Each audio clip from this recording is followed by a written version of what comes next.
আসসালামু আলাইকুম প্রিয় দর্শক, অন্য মঞ্চের আলাপচারিতায় আপনাদের সকলকে আমন্ত্রণ জানাচ্ছি। এতদিন গণমাধ্যমে খবর আসতো রাশিয়ায় পাচারের পর ইউক্রেন যুদ্ধে যেতে বাধ্য হয় বাংলাদেশিরা। রাশিয়া ইউক্রেন যুদ্ধে বাংলাদেশি তরুণ মারা যাওয়ার খবরও গণমাধ্যমে প্রকাশিত হয়েছিল। এবার খবর হলো রাশিয়া ইউক্রেনের মাঝে বাংলাদেশ ও সৌদি আরব থেকে সেনা মোতায়েনের কথা ভাবছে মার্কিন যুক্তরাষ্ট্র। মার্কিন প্রভাবশালী গণমাধ্যম এনবিসি নিউজের খবরে বলা হয়েছে, রাশিয়ার সঙ্গে ইউক্রেনের সম্ভাব্য একটি শান্তি চুক্তির অংশ হিসেবে ইউক্রেনের ভেতরে একটি বাফার জোন বা নিরাপত্তা অঞ্চল তৈরির পরিকল্পনা চলছে। এই অঞ্চলের নজরদারির নেতৃত্ব দেবে যুক্তরাষ্ট্র, আর নিরাপত্তায় বাংলাদেশ এবং সৌদি আরবের মতো নন ন্যাটো দেশগুলো থেকে সেনা মোতায়েনের একটি প্রস্তাব সামনে এসেছে। খবরটি প্রকাশিত হওয়ার পর থেকে অনেকের মনে প্রশ্ন জেগেছে, আন্তর্জাতিক রাজনীতির প্রেক্ষাপটে বাংলাদেশের জন্য এটি কি একটি সুবর্ণ সুযোগ নাকি বড় কোনো ভূ রাজনৈতিক ঝুঁকি? আর বিশ্বের প্রভাবশালী শক্তিগুলো যেমন চীন ও রাশিয়া এই বিষয়টিকে কিভাবে দেখবে? বিস্তারিত জানতে চলুন যাওয়া যাক বিশ্লেষণে।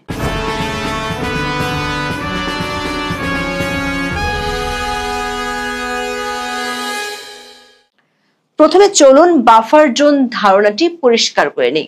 আন্তর্জাতিক সম্পর্কে বাফার জোন হলো এমন একটি অঞ্চল বা দেশ যা দুটি বা তার বেশি প্রতিদ্বন্দ্বী বা সংঘাতপূর্ণ শক্তির মাঝে একটি কুশন বা মধ্যস্থতাকারী হিসেবে কাজ করে। এর প্রধান উদ্দেশ্য হলো সরাসরি সামরিক সংঘর্ষের সম্ভাবনা হ্রাস করা। ঐতিহাসিকভাবে 19 শতকে আফগানিস্তানকে ব্রিটিশ, ভারত ও রাশিয়ান সাম্রাজ্যের মধ্যে একটি বাফার রাষ্ট্র হিসেবে বিবেচনা করা হতো। ইউক্রেনের ক্ষেত্রে এই বাফার জোনের প্রস্তাব এসেছে রাশিয়া ও ইউক্রেনের মধ্যে একটি নিরস্ত্রীকরণ এলাকা তৈরি করে ভবিষ্যতের সংঘাত এড়ানোর লক্ষ্যে। এনবিসি নিউজের প্রতিবেদন অনুযায়ী এই বাফার জোনটি হবে একটি বৃহৎ বেসামরিক বা নিরস্ত্রীকৃত এলাকা যার সুনির্দিষ্ট সীমানা এখনো নির্ধারিত হয়নি। এটি বর্তমান ইউক্রেনের ভূখণ্ডের ভেতরেই থাকবে এবং রাশিয়া ও ইউক্রেনীয় ভূখণ্ডকে বিভক্ত করবে। এর আগে নামকরা সংবাদ মাধ্যম পলিটিকো এক প্রতিবেদনে এই বাফার জোন ধারণা সম্পর্কে জানিয়েছিল। এই বাফার জোন পর্যবেক্ষণে নেতৃত্ব দেবে যুক্তরাষ্ট্র তাদের প্রযুক্তিগত সক্ষমতার কারণে। তারা ড্রোন, স্যাটেলাইট এবং অন্যান্য গোয়েন্দা সক্ষমতা ব্যবহার করে এই অঞ্চলের উপর নজরদারি চালাবে। তবে একটি গুরুত্বপূর্ণ বিষয় হলো, কোনো মার্কিন সেনা ইউক্রেনের ভেতরে মোতায়েন করা হবে না, বরং এই অঞ্চলটি নিরাপত্তা নিশ্চিত করার জন্য বাংলাদেশ বা সৌদি আরবের মতো এক বা একাধিক নন ন্যাটো দেশের সেনা মোতায়েন করা হতে পারে। রয়টার্সের খবরে বলা হয়েছে, রাশিয়ার প্রেসিডেন্ট ভ্লাদিমির পুতিন ইউক্রেনের নিরাপত্তা নিশ্চয়তা সম্পর্কিত যে কোনো পরিকল্পনায় সম্মতি দিতে পারে। তবে ন্যাটোর সম্পৃক্ততা বা এমন কিছু যা ন্যাটোর মতো দেখায়, এগুলো পুতিনের জন্য অত্যন্ত স্পর্শকাতর বিষয়। তাই পরিকল্পনাকারীরা সচেতনভাবে ন্যাটো বাহিনী বা ন্যাটোর মতো কোনো প্রতীক ব্যবহারের বিষয় এড়িয়ে চলছেন। এই পরিকল্পনাটি মূলত ইউক্রেনের মিত্র দেশগুলোর সামরিক কর্মকর্তাদের মধ্যে আলোচনা এসেছে, যার মধ্যে যুক্তরাষ্ট্র রয়েছে। এই প্রস্তাবটি একটি সম্ভাব্য শান্তি চুক্তির অংশ হিসেবে দেখা হচ্ছে, যা রাশিয়া ইউক্রেন যুদ্ধের অবসান ঘটাতে পারে। তবে এই পরিকল্পনাটি এখনো প্রাথমিক আলোচনা পর্যায়ে রয়েছে এবং এটি বাস্তবায়ন করতে হলে অনেক বড় চ্যালেঞ্জ পার হতে হবে। প্রথমত এবং প্রধানত রাশিয়ার প্রেসিডেন্ট ভ্লাদিমির পুতিনকে এই পরিকল্পনায় সম্মত হতে হবে। পলিটিকোর খবরে বলা হয়েছে, যতক্ষণ না পুতিন ও জেলেনস্কি যুদ্ধ থামানোর ঘোষণা দেবেন এবং নিরাপত্তা নিশ্চয়তায় জড়িত অন্যান্য দেশের নেতারা সম্মত হন, ততদিন এই অঞ্চলের বিষয়টি আলোচনা পর্যায়ে থাকছে। এনবিসি নিউজের খবরে বলা হয়েছে, গত 15ই আগস্ট আলাস্কায় পুতিনের সঙ্গে ট্রাম্পের একটি বৈঠক হয়েছিল, যা মূলত শান্তি আলোচনার গতি বাড়ানোর জন্য ছিল। হোয়াইট হাউসের প্রেস সেক্রেটারি ক্যারোলিন লেভিটো বলেছেন, প্রেসিডেন্ট ট্রাম্পই চূড়ান্ত সিদ্ধান্ত গ্রহণকারী এবং চলমান কূটনৈতিক আলোচনার প্রতি সম্মান জানিয়ে হোয়াইট হাউস আগাম কিছু বলবে না। দর্শক, বাংলাদেশের বেশ কিছু গণমাধ্যমে রাশিয়া ইউক্রেন যুদ্ধে বাংলাদেশি নিহত হওয়ার খবর ছাপা হয়েছে। ডেইলি স্টার খবরে বলা হয়েছে, রাশিয়া ভালো চাকরির প্রলোভন দিয়ে পাচার করা হয় বাংলাদেশি শ্রমিকদের, যেখানে তাদের উপর নির্যাতন চালানো হয় এবং বাধ্য করা হয় হাজারো মাইল দূরের এক যুদ্ধে অংশ নিতে। এমন যুদ্ধে তাদের লড়াই করতে হচ্ছে যার সঙ্গে তাদের কোনো ধরনের সম্পর্ক নেই, এমনকি যুদ্ধ করার কোনো প্রশিক্ষণ নেই। ক্রিমিনাল ইনভেস্টিগেশন ডিপার্টমেন্ট বা সিআইডির মানব পাচার সেলের তথ্য অনুযায়ী ঢাকা ভিত্তিক সংস্থা ড্রিম হোম ট্রাভেল গত 2 বছরে প্রায় 20 জন বাংলাদেশিকে রাশিয়ায় পাচার করেছে বলে অভিযোগ রয়েছে।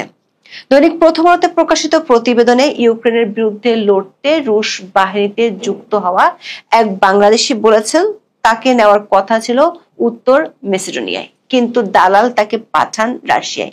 তিনি যে রুশ বাহিনীতে যোগ দিয়েছেন সেটি তার পরিবারকেও জানাননি। রাশিয়ার পক্ষে যুদ্ধ করতে ইউক্রেন গিয়েছিলেন বাংলাদেশি আকরাম হোসেন। এই যুদ্ধে প্রাণ হারান ব্রাহ্মণবাড়িয়ার আশুগঞ্জের ওই যুবক। রাশিয়া ইউক্রেন বাফার জোনের প্রস্তাবটি যদি বাস্তবায়িত হয় এবং বাংলাদেশ এতে অংশ নেয়, তাহলে আপাত দৃষ্টিতে কিছু সুবিধা পাওয়ার সম্ভাবনা রয়েছে। এতে অর্থনৈতিক লাভ যেমন আছে, তেমনি সামরিক সক্ষমতাও বাড়তে পারে। তবে মুদ্রার যেমন উল্টো পিঠ আছে, তেমনি এই সুযোগের আড়ালে লুকিয়ে আছে বেশ কিছু বড় ঝুঁকি। আপাত দৃষ্টিতে লাভজনক মনে হলেও ইউক্রেনের বাফার জোনে সেনা মোতায়েনের প্রস্তাবটি বাংলাদেশের জন্য গভীর ভূরাজনৈতিক ঝুঁকির জন্ম দিতে পারে। বাংলাদেশের আন্তর্জাতিক সুনাম ও সামরিক বাহিনীর পেশাদারিত্বের মূল ভিত্তি হলো জাতিসংঘের অধীনে শান্তিরক্ষা কার্যক্রমে অংশগ্রহণ। এটি একটি নিরপেক্ষ, বহুজাতিক এবং আন্তর্জাতিক আইন দ্বারা পরিচালিত কার্যক্রম।